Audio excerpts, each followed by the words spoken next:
Ito, naku po. O, kabahan na yung mga dapat kabahan, okay?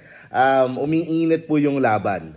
Kauupo pa lang, bagong PCO Secretary, Jay Ruiz, okay?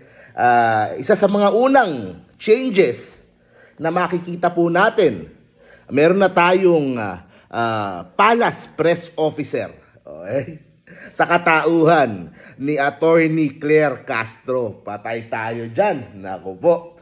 Kung kayo po ay nanonood sa mga vlogs at sa mga videos nitong si Attorney Claire, o Yusek Claire na pala siya ngayon, talagang ewan ko, yung ngiti sa mukha ko, makikita nyo naman kung gaano siya katalino, katapang, gaano siya kagalit sa mga fake news, at kung gaano siya kahusay, kung bardagulan ang pag-uusapan, okay? Kung yung gusto ng kabila ay bardagulan, awayan, hindi aatras itong si Attorney Claire. Kung gusto ng kabila, matalinong usapan, matalinong debate, kayang-kaya din yan nitong si Yusek Claire Castro. Panoorin natin yung unang panayam sa kanya. Okay? Gusto po. Nako, magiging exciting to, guys. Sinasabi ko sa inyo. Panoorin natin, ha. Na parang sinasadya daw si VP Sara para to prevent her from running in 2020. Well, anyway, alam naman natin kung ano ang unang pronouncement ng ating Pangulo.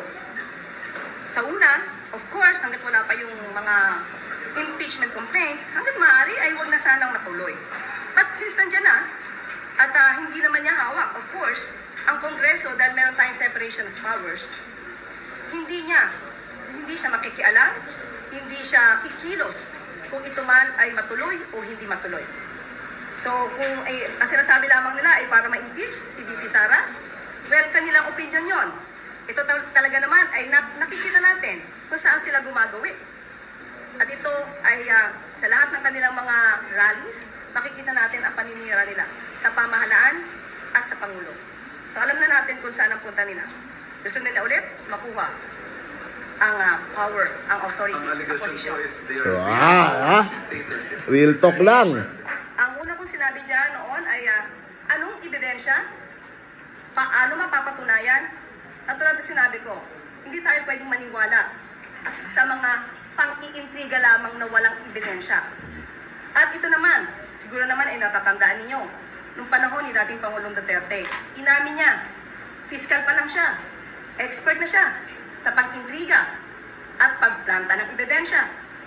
Siguro naman napatunayan na natin yan sa panahon ni Senator Leila de Lima.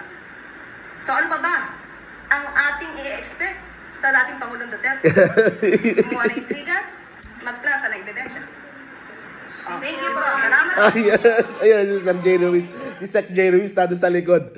Ano pa ba ang i-expect natin mula sa Pangulo? Mula sa dating Pangulo? Kung hindi gumawa ng intriga, magplanta ng ebidensya. Ay, Diyos ko po, Attorney Claire, Yusek Claire, ano ba yan? Ano ba yan? Diyos ko po. Natutuwa ako kasi kasi tama yung ganyan direksyon ng ginagawa ng Malacanang. Tama yung ginagawang direksyon ng PCO. Yung kay Sec Cesar Chavez, sinisimulan na yan eh. Kumbaga, nagiging palaban na yung Pangulo. Ngayon, pag-upo ngayon naman ni Sec Jay Ruiz, talagang kumbaga, laban kung laban. Kasi gusto nilang tanggalin sa pwesto si PBBM eh. Gusto nilang i-destabilize yung bansa. Gusto nilang mag-power grab.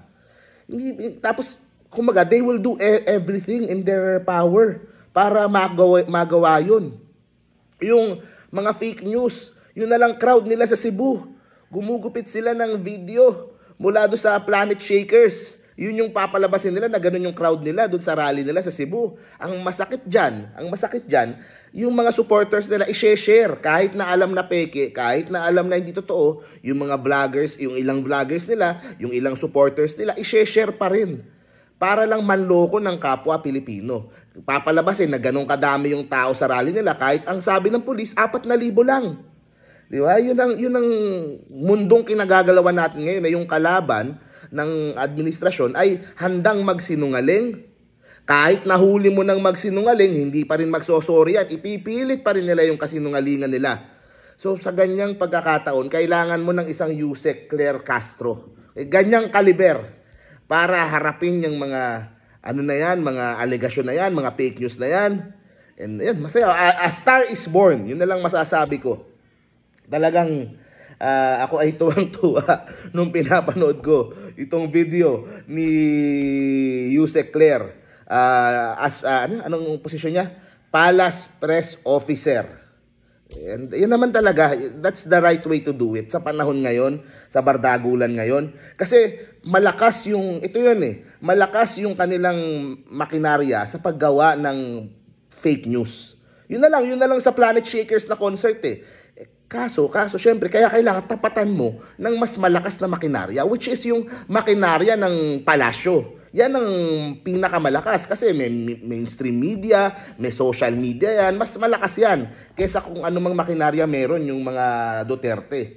Kaya kailangan lang ma-utilize ng maayos.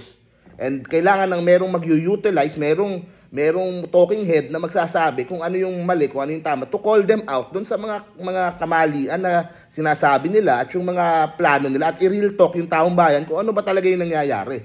So masaya ako. I got to meet Attorney Claire dun sa TRICOM hearing. Nakita kami dun sa TRICOM hearing. Isa din siya sa inimbita. She's really smart.